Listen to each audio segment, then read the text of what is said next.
In this lecture, I am going to introduce you to the concept of finite element analysis. So coming to the industrial design cycle, first we start with a design concept and we are going to model this particular design concept in either 3D using the 3D CAD softwares such as SolidWorks, CATIA, Pro-E and other sorts of available softwares. And you can also design these concepts in 2D using the 2D modeling softwares like AutoCAD, ZWCAD, etc. So once you finished modeling this particular design concepts, then the next stage is to analyze the design.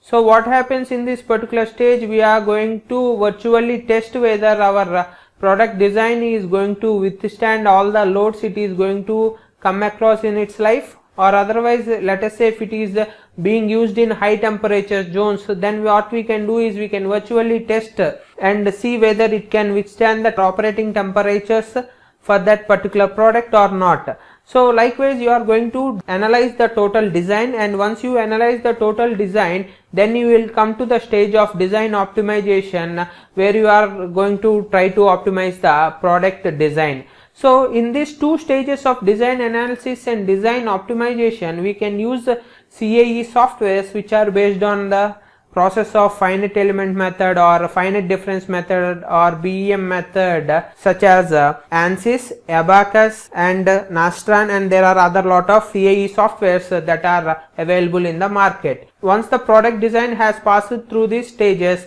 then comes the stage of design evaluation and finalization, and once the design has been finalized, then the process of manufacturing and its production quantities and then quality, how we can control the quality and how we can package this particular design and send it to the customer will be planned. So throughout all these four stages, we can use the softwares known as the computer aided machining softwares or CAM softwares like MasterCam, and there are other lot of softwares which you can use for this particular four stages. And once the product is going to pass through these four stages, it is going to be sent to the customer or into the market for sale, and then the feedback is again taken from the customer, and then the new design concepts are going to be prepared, and likewise this design loop will be carrying on.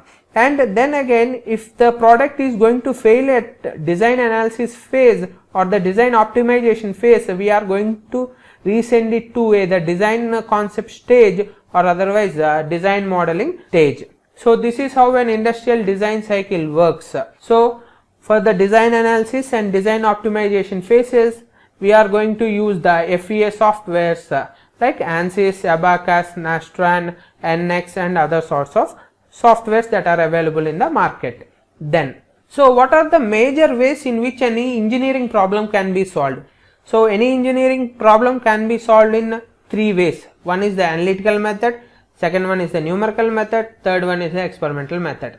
So in the analytical method, it is nothing but a classical approach where we are going to use the theories of say theory of elasticity, theory of plasticity and other sorts of theories to solve the problem. In this particular method, we are going to get 100% accurate results, and the solution is a closed form solution. But the main drawback is this particular method can only be applied for simple problems like cantilever beams, simply supported beams and other sorts of very simple problems, and it is complete in itself. Then coming to the next method, it is nothing but the numerical method. So numerical method is nothing but we are going to prepare the mathematical representation of the engineering problem, and then we are going to take some assumptions in order to simplify those mathematical equations, and we are going to solve those mathematical equations. So this particular numerical method can be applied to solve any engineering problem even though the physical prototype is not available. So this particular method can be applied to solve real world complicated problems, whereas analytical method, if we take analytical method, if we want to solve complicated problems through analytical method, it is very difficult, and sometimes we need to approximate, and then we cannot get a fully closed form solution.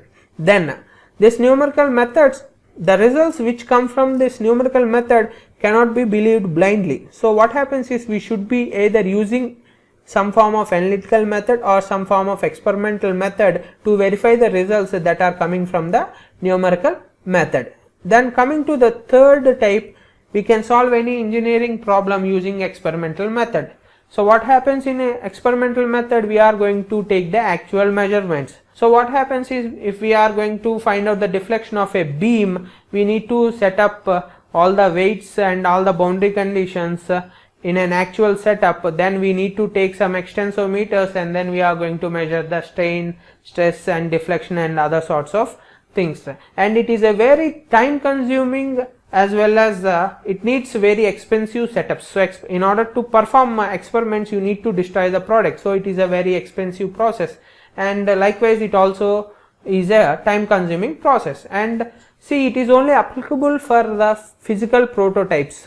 Then results cannot be believed blindly, and a minimum of say 3 to 5 prototypes must be tested in order to find the accuracy or find an accurate behavior of the particular product through experimental method. Then so here you can see we have taken a beam with a load applied on the top face. Then you are having some formulas to solve, and we are going to get the deflection of this particular say beam through delta B equal to PA square by 6EI into 3L minus A.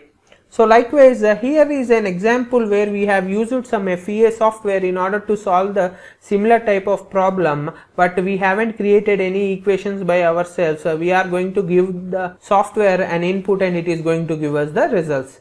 And coming to this experimental method, you see we had to take the physical beam and we need to apply the physical weight, and then we need to take some strain gauges in order to measure the strain, deformation and other sorts of things. And this is a time consuming thing to set up, as well as in order to run these experiments we need lot of money also. So generally most of the people early in the design, they perform this numerical method and then only they are going to perform the experimental method. Coming to different types of numerical techniques, there are different types of numerical techniques like say FEM, finite element method, FVM, finite volume method, FDM, finite difference method, and BEM, which is nothing but boundary element method. So coming to boundary element method or BEM. So just like finite element method, it also requires nodes and elements, but as you see in the name, if we are going to perform any analysis using BEM, it is going to consider only the surface or the boundaries of the particular system. So for example, if we take a volume, then it is going to consider the top surfaces only for the analysis. Likewise, if I take an area, it is going to select only the edges for analysis. So for example, let us say this is a total box. So what happens when we are using boundary element method, it is going to consider and it is going to perform analysis only on this particular surfaces. It is not going to take up this inner material. Then likewise, if you have an area, let us think this is an area, then it is going to consider only this edges for the analysis. The main advantage with BEM is the dimensionality of the problem is going to be decreased. So what happens, the solution time is much less, and this particular BEM method is very effective in solving problems involving acoustic analysis and noise vibration analysis. Then coming to finite volume method. So what happens in finite volume method, instead of taking nodes and elements, it is going to take volumes to calculate the results. So what happens, the unit volumes are considered in the finite volume method like that of a finite elements that are considered in FEM. So what happens is instead of dividing a particular geometry into different number of elements, it is going to divide a body into number of volumes. See here in this picture, you will be able to see that this particular geometry is being divided into number of cubical volumes.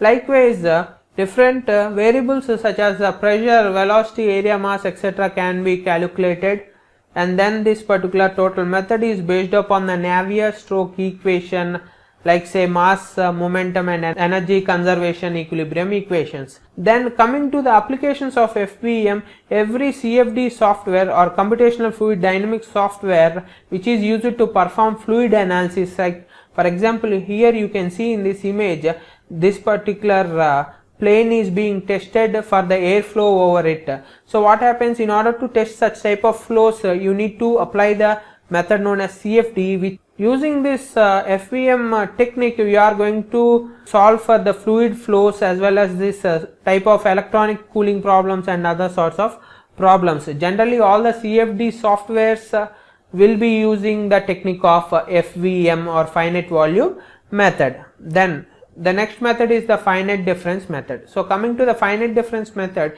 it can be said as a combination of boundary element method and the finite volume method. And generally this particular FDM is very much applicable to solve CFD or thermal coupled problems.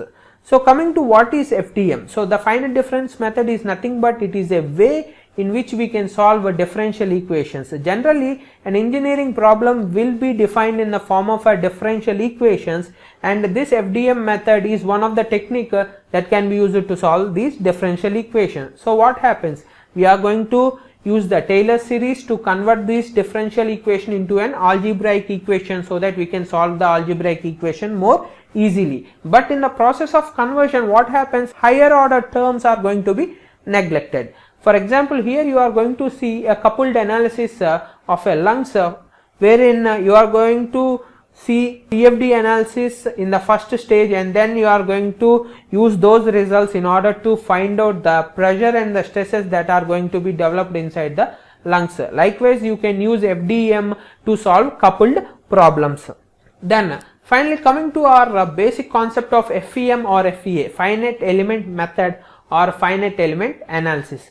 So for example, let us see, we have created this say complicated Lego building. So in order to create this complicated Lego building, we need to use such type of simple parts, so or such type of simple objects. So we are going to set one object on other, and we are going to set one object on other in a systematic manner so that we are able to construct this particular complicated building or say model.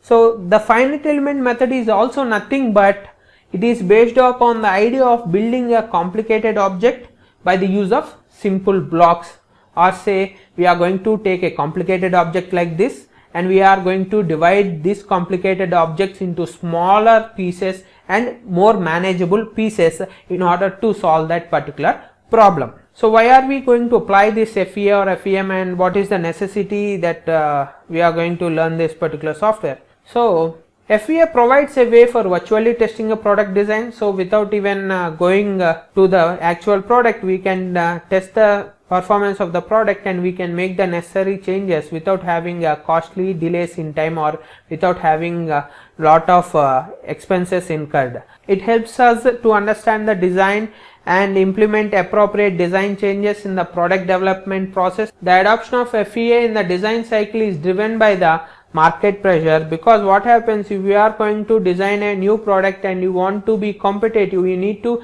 bring that product at lower price, higher quality in very less time. So in order to meet all those expectations, you need to use the FEM in a very early stage of the product design, and if you are able to effectively use this FEM technique and evaluate the product designs virtually, you will be having a lot of inherent advantages. So in the next lecture, we are going to see some important terms used in FEA and what is the design procedure applied and what is the analysis procedure that is applied while solving the FEM problems.